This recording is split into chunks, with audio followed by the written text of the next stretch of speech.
Good afternoon YouTube and welcome back to the channel. Today you join us in the windy and wet North Wales Anglesey circuit, and as I say, finally taking the e46 M3 on track. Now you join me at roughly lunchtime.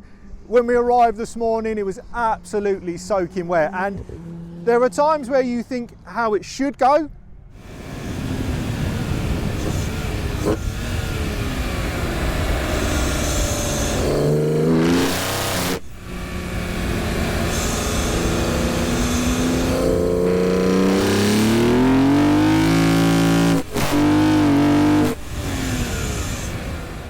And then there are times what actually happened, and as I say, I came onto the straight, obviously gave it too much beans, and I rotated hard, really hard, but having an excellent time. And like I say, I'm going to go through the full day experience with my e46 M3.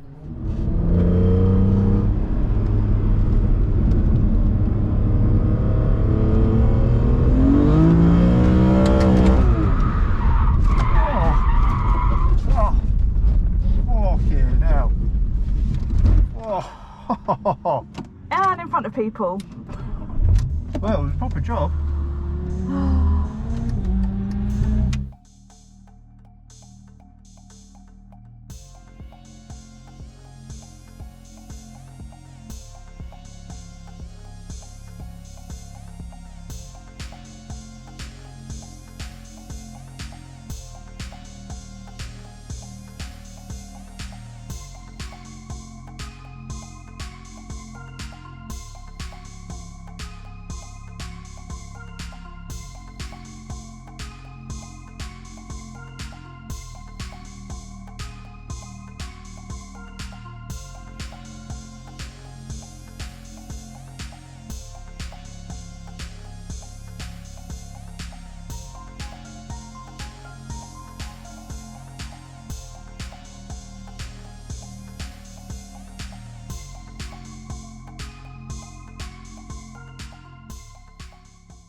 So we set off the day before from sunny Surrey. The journey is going to take roughly 4.5 hours, and there are various routes that you can take from London to the Anglesey circuit. Now on the way there, we did end up just going via the sat-nav, which was the motorway. But on the way back, if you've got the access to program it in your sat-nav, I strongly suggest taking the A5 through Snowdonia, a much prettier route.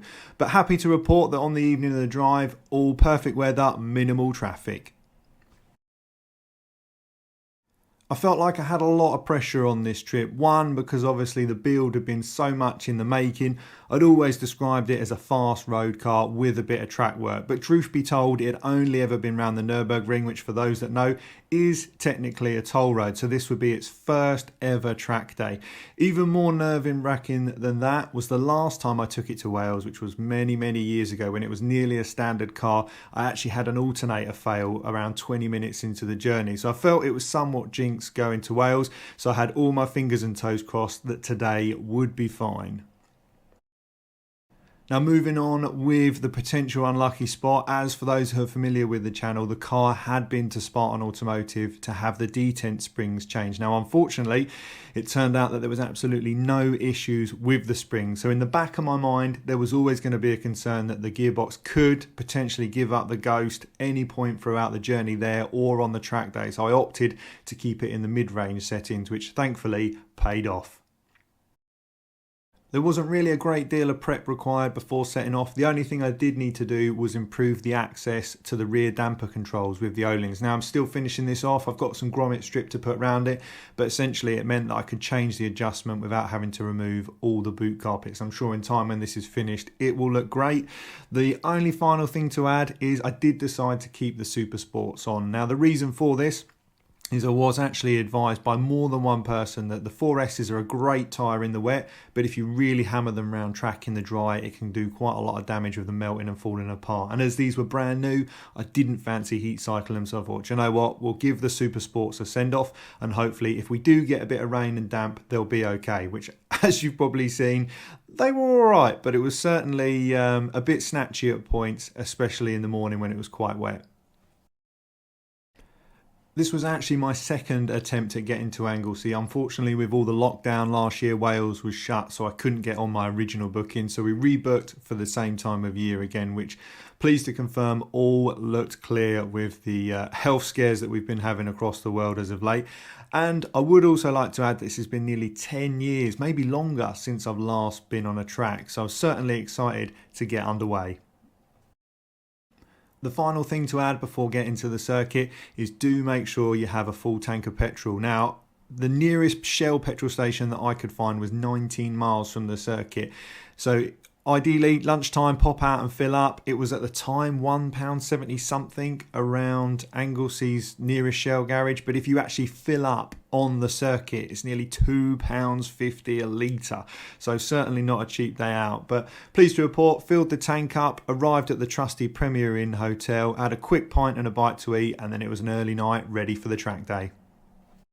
So we woke up to a wet and windy North Wales where we made our way to the circuit, completed the induction video on all the flags and overtaking and getting towed, etc. processes, and then it was on to the track. Keep the lines up. Is that on?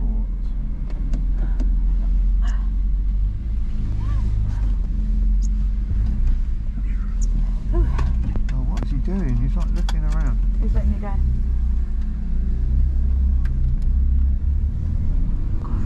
Tight this one is. Your ones are definitely, I think it's because they're used, aren't they, your ones? Yeah, they're all like... My little hamster cheeks are like... That's the bigger one. No, this isn't. This is a smaller one. I thought the black one... Black one's the big one. Oh, fuck. Sorry, I thought because we bought the black one and you were like, actually, do you know what? No, the black one was too big. Oh. And you were like, you can't have that on the back of... Literally, if we got up any memento, I'd have lost my helmet. Ah, I see. That's fine, this one's fine. It reminds me of mine when I had the grey wheels on it. I really don't like it. It's just so standard, isn't it? Should we do a little chipmunk selfie? Yeah. Shaka bro.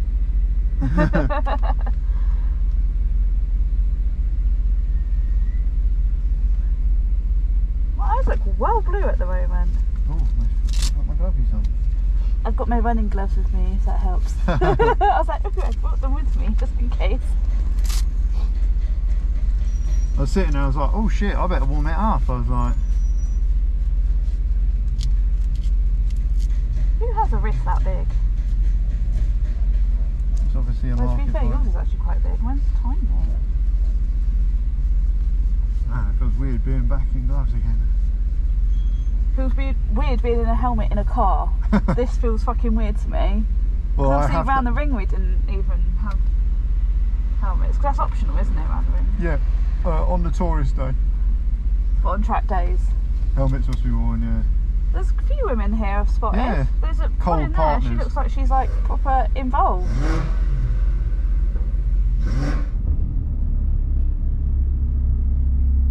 Maybe Hold your they're... arm up with a band. Yeah, sorry, I've got to say about it.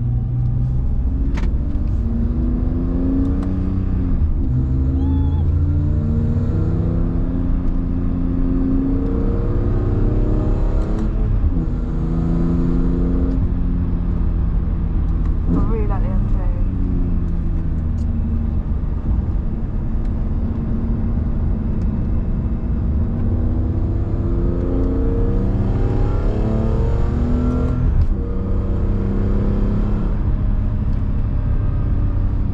Man, it's a harder track than I thought it was going to be like. I thought it was going to be really tiny. It's wide, isn't it? Not the widest I've been on. I recognise this. We've watched something with this in. Chris Harris does his drifting around here. How much getting paid to be a flag waver? I imagine Do the for a normal living? goes off pretty I'm a quickly. flag waver. My little fort.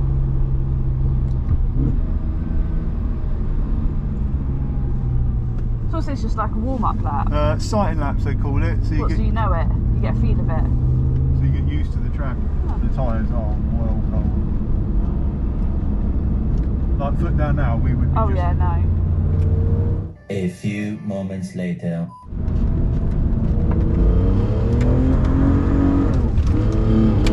Hell. That's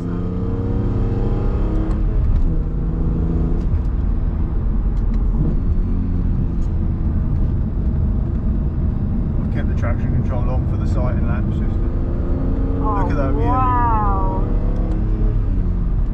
That is cool. Yeah, that's why I wanted to do it. Wow.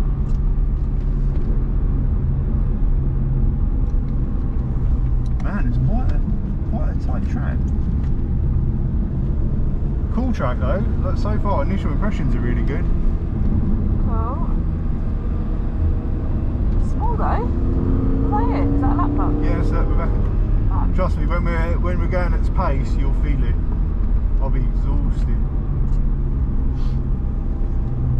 So after a few laps, I was slowly becoming familiar with the circuit. Now, with it still being quite wet, I did keep the gearbox in shift setting S3. For those that don't know, the SMG gearbox, which is a sort of semi-automatic in the E46 M3, has varying levels of aggressiveness on how the gearbox shifts. And keeping it in that midway point meant that it wasn't trying to rotate over every gear change, which, especially as it was my first time on this track and on a track in general in many years, I certainly wanted to play it safe.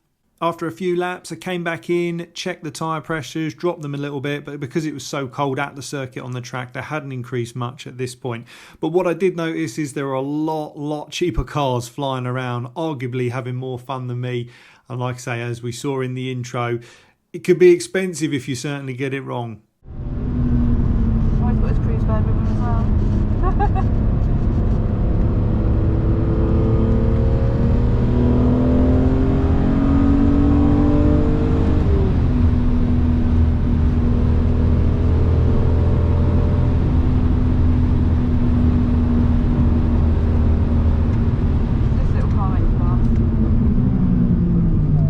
Brakes getting hot.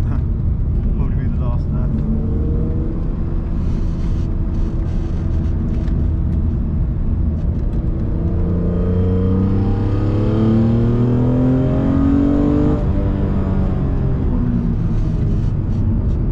Is that rabbit?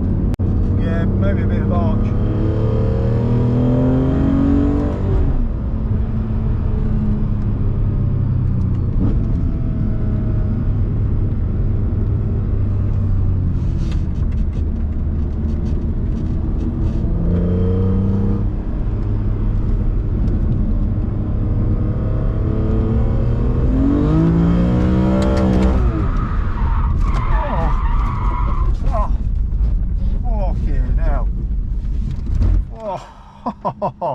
And in front of people.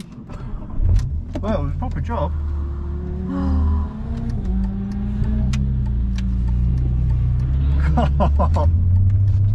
I really hope someone got that on camera. I think she might have done.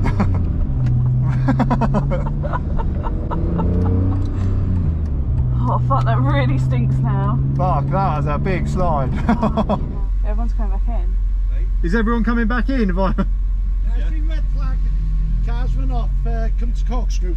And he's put a load of soil and grass all the time. You don't want to come up down there now, do you? That was like me, that deer run out. Did you see it? Did you see the deer run out on me, just on the straight? Just galloping across, little Bambi. I was like, oh, better go around that. But the animal's okay. Might be in a hair here.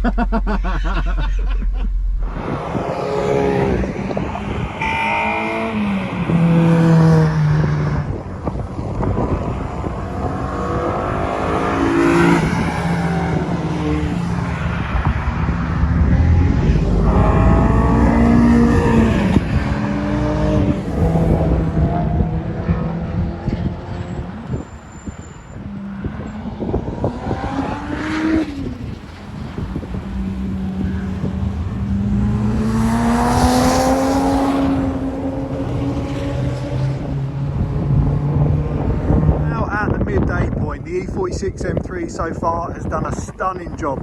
A few grass stain marks from where I got it wrong earlier with the wet line. Absolutely terrifying that. It's something I've not experienced on track before, where you can have tons of grip and then moments later just absolutely nothing, whereas you saw in that clip in the intro, violently spun with no real provoking. Now looking at the Super Sports,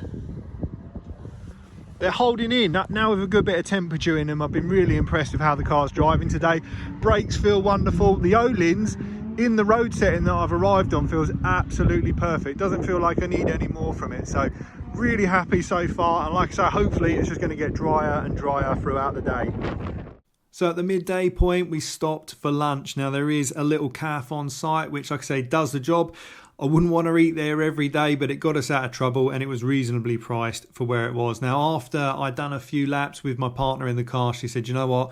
This is making me feel a bit nauseous. There are points, especially as a passenger, although it doesn't seem it in the video of me driving, it can unfortunately start turning the stomach. So she was like, look, go out, have some fun. And thankfully that left her to do some drive-by shots for me. In the afternoon, I continued a few more sessions on my own. With the tarmac dry, the car was really coming into its own, and it felt like the E46 I'd remembered for all the years driving it across Europe and stuff. Certainly clear to me that the Super Sports certainly didn't want to play around in the wet, or at least I felt happy to, but as soon as it dried up, kept dropping the pressures to keep them consistent, and it felt absolutely wonderful. Now, if you're watching this looking for a record lap, turn off now. My laps by any means are not super fast, but if you enjoy learning the circuit, hearing that S54 howl from the Carbon Airbox, hopefully you'll enjoy.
So as I mentioned at the midway point, the Super Sport tyres delivered in the afternoon with it being dry.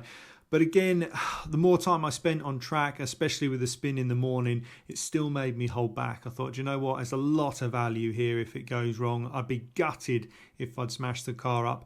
And also, I wouldn't be able to get home easily or continue on with a trip that we had planned for a couple of days while I was in Wales. So for me, I think I'd have had just as much fun in my little Renault Sport Clio, but it was wicked to get the car on track. But just as we were coming off the circuit for the last session, something special arrived.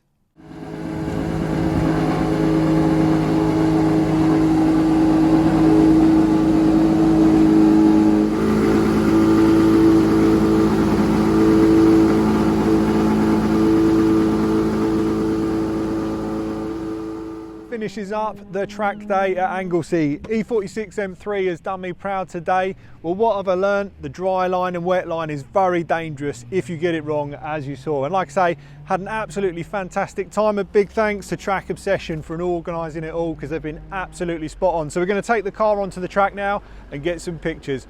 If you did enjoy the video, make sure you consider liking and subscribing. And until next time, thanks for watching.